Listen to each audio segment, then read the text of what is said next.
টাঙ্গাইলের ভুয়াপুরে ৯ কোটি টাকার ব্যক্তি মালিকানাধীন ৩টি স্তূপে ভ্রাম্যমাণ আদালত পরিচালনা ও পরে তা নিলামে বিক্রির অভিযোগ উঠেছে এসিল্যান্ডের বিরুদ্ধে।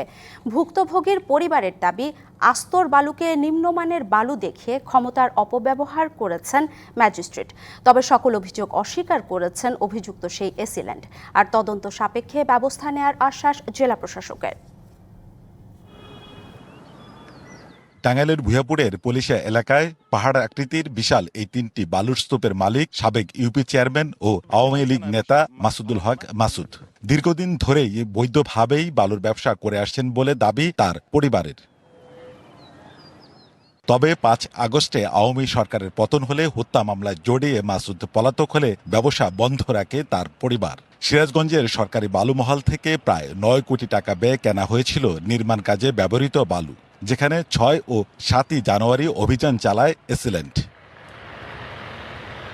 ভুক্তভোগী পরিবারের অভিযোগ, সে স্তূপকে নিম্নমানের দেখিয়ে কেনা মূল্য থেকে অনেক কমে ৫০ লাখ টাকায় গোপন নিলামে বিক্রি করে দেওয়া হয়। যেখানে ৯ টাকা ১০ টাকা সেই সম্পদ ১ টাকা ৪০ পয়সা কেমনে বিক্রি হয়? জমি ভাড়া ঠিকই দেয়, আঙ্গুর জোর করে কোনো ইনা নাই।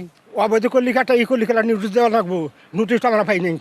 একনল হ্যান্ড ওয়াশ 100% প্যারাবেন ফ্রি, তাই নিরাপদ হাতের জন্য আস্থা রাখুন একনলে। এদিকে এলাকাবাসীর অভিযোগ, ক্ষমতার অপব্যবহার করেই এমন কাজ করেছেন AC land.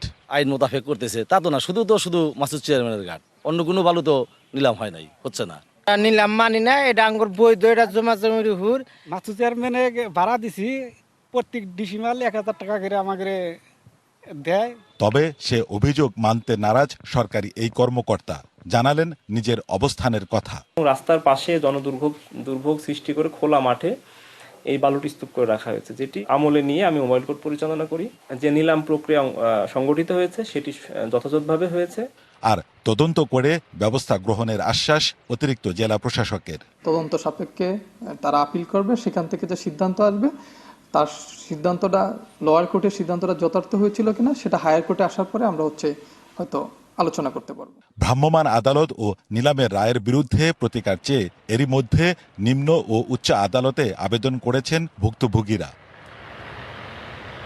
Sohel Talukdar, DBC news, Tangail.